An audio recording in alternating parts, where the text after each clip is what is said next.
Minha mãe morreu sem me contar a verdade.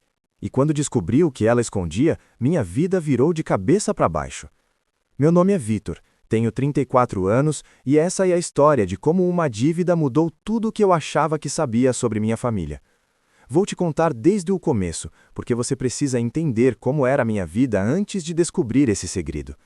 Minha mãe sempre foi uma mulher forte, sabe? Daquelas que não reclamava de nada, que trabalhava o dia inteiro e ainda voltava para casa com um sorriso no rosto. Meu pai morreu quando eu tinha apenas 7 anos. Um acidente de carro que ninguém esperava. Foi horrível. E de repente, minha mãe ficou sozinha, comigo e com minha irmã mais nova, a Laura. Cresci vendo minha mãe trabalhar em 2 empregos. De manhã, ela era secretária numa escola e de tarde limpava casas. Eu lembro de chegar da escola e ela já estar saindo de novo, com aquela bolsa pesada e o rosto cansado. Mas ela nunca reclamava, nunca. Ela só dizia que estava tudo bem, que a gente ia ficar bem, que Deus ia cuidar da gente. E a gente ficou bem, sabe? Não éramos ricos, longe disso, mas nunca faltou comida na mesa. Nunca faltou roupa limpa para ir para a escola. Minha mãe fazia milagre com o dinheiro que ganhava. Eu não sei como, mas ela conseguia, todo mês sem falta. Quando fiz 18 anos, comecei a trabalhar também. Queria ajudar, queria tirar um pouco do peso das costas dela, mas ela não aceitava meu dinheiro. Dizia que eu precisava guardar, que eu precisava fazer faculdade, que ela dava conta de tudo.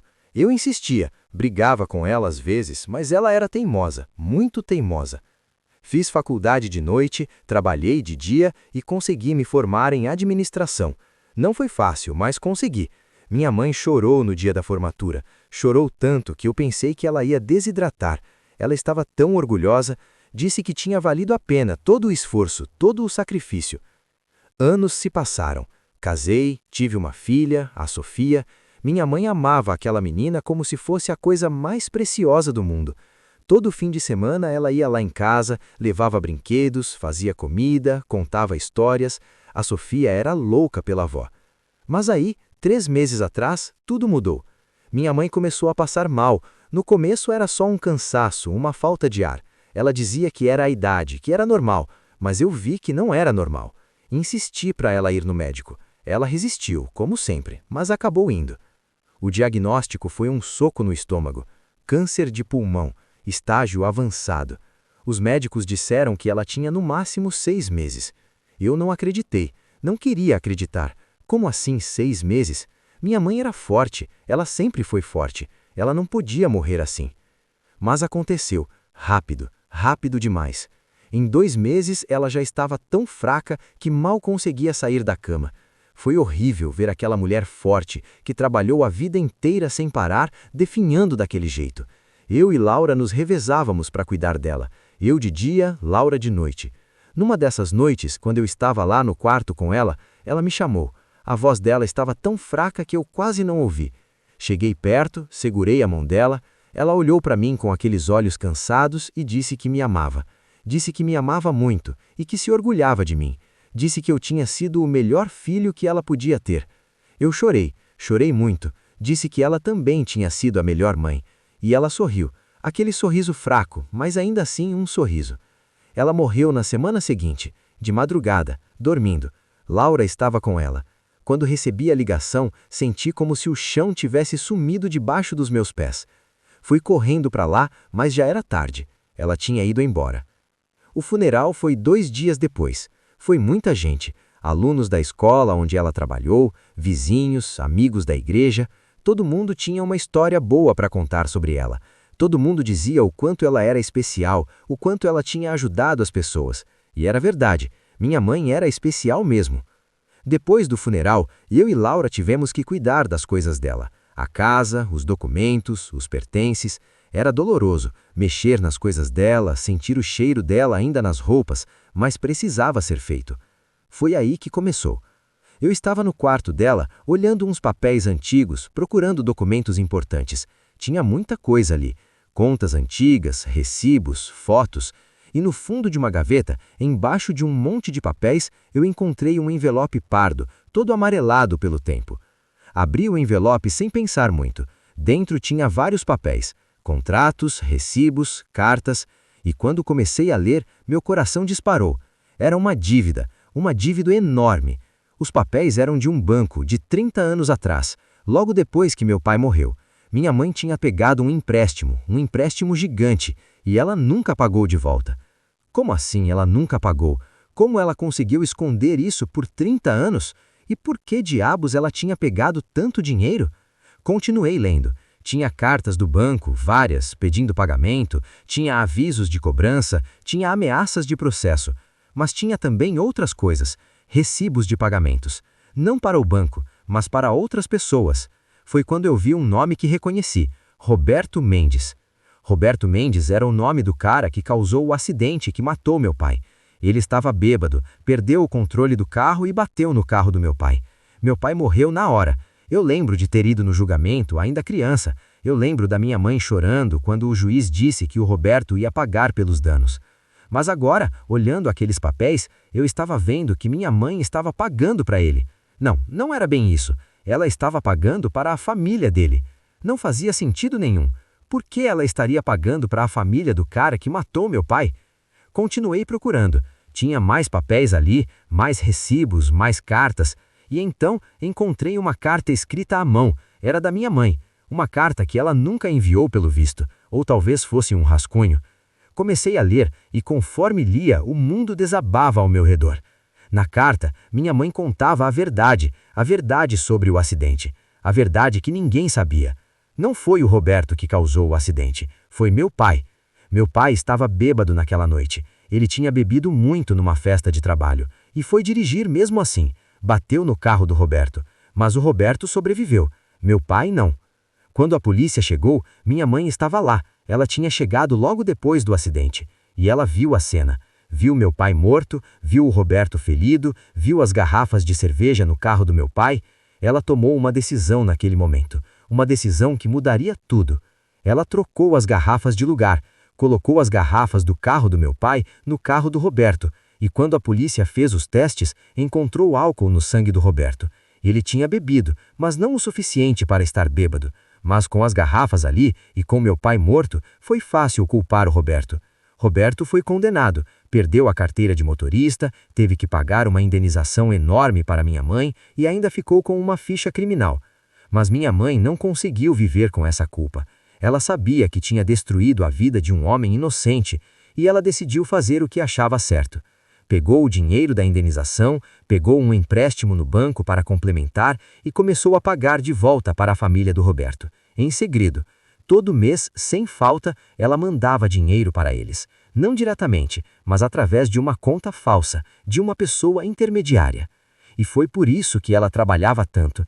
Não era só para sustentar a gente, era para pagar aquela dívida. A dívida que ela sentia que tinha com aquele homem e com aquela família. Sentei no quarto da do meu e olhando aqueles papéis nas mãos e chorei. Chorei muito, como não chorava há anos. Minha vida inteira era uma mentira. Meu pai não era a vítima que eu sempre achei que era. Ele tinha cometido um erro terrível.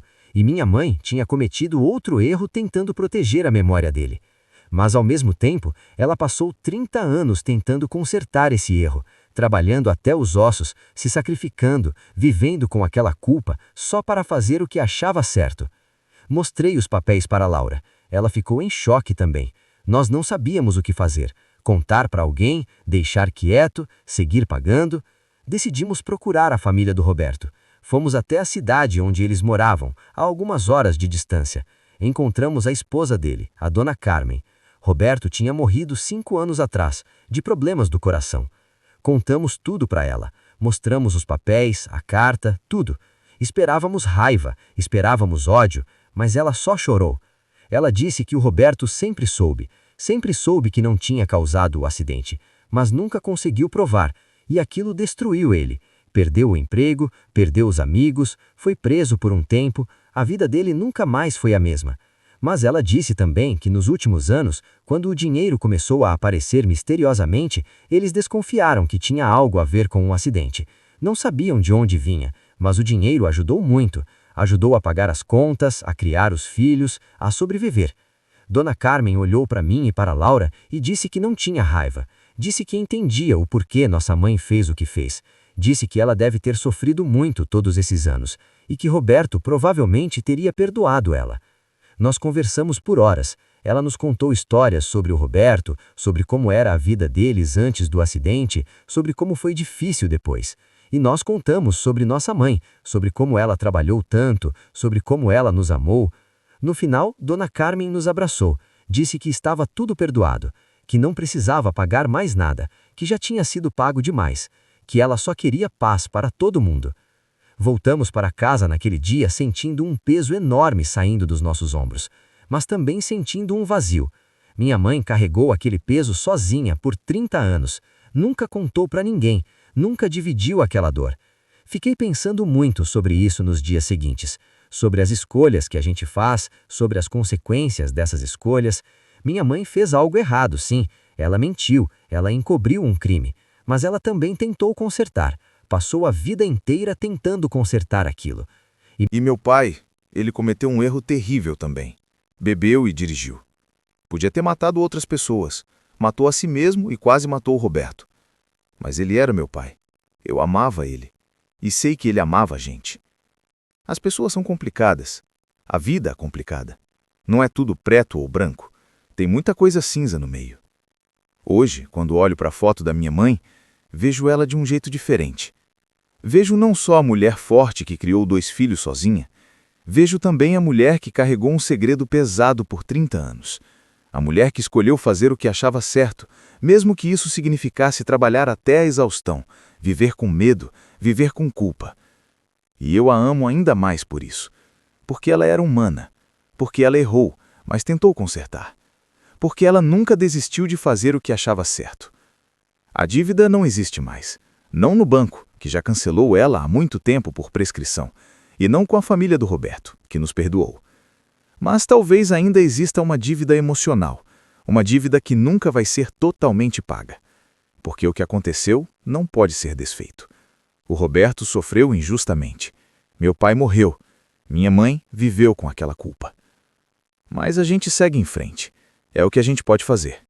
A gente segue em frente, carregando essas histórias, aprendendo com esses erros, tentando ser melhores. Contei essa história para minha filha, a Sofia. Ela tem 12 anos agora. É velha o suficiente para entender. Quis que ela soubesse a verdade sobre o avô que nunca conheceu e sobre a avó que amava tanto. Quis que ela soubesse que as pessoas são complicadas, que todo mundo comete erros, mas que o importante é tentar consertar esses erros. Ela chorou quando ouviu a história, mas no final ela me abraçou e disse que ainda amava a avó. Disse que a avó era corajosa e que ela queria ser corajosa como ela quando crescesse. E eu percebi que é isso que fica no final. Não os erros, não os segredos, mas o amor. O amor que minha mãe tinha por nós, que fazia ela trabalhar até os ossos. O amor que fazia ela tentar consertar um erro que nem era totalmente dela. O amor que faz a gente continuar, mesmo quando tudo parece impossível. Às vezes, quando estou sozinho, pego aquela carta que ela escreveu e leio de novo. E imagino ela escrevendo aquilo, provavelmente de madrugada, depois de um dia inteiro de trabalho. Imagino o peso que ela devia estar sentindo, a dor, a culpa, a incerteza. Mas imagino também o amor, porque cada palavra daquela carta mostra o quanto ela se importava, com a gente, com a família do Roberto, com fazer a coisa certa. E é isso que vou carregar comigo. Não a dívida, não o segredo, não o erro, mas o amor. E a coragem que é preciso para tentar fazer o certo, mesmo quando o certo é difícil, mesmo quando ninguém está vendo, mesmo quando você tem que carregar aquele peso sozinho. Minha mãe se foi, mas o que ela me ensinou fica. E isso é mais valioso que qualquer dinheiro, que qualquer segredo, que qualquer coisa. Se você chegou até aqui, obrigado por ouvir minha história. Se a história da minha mãe tocou você de alguma forma, deixa um like no vídeo.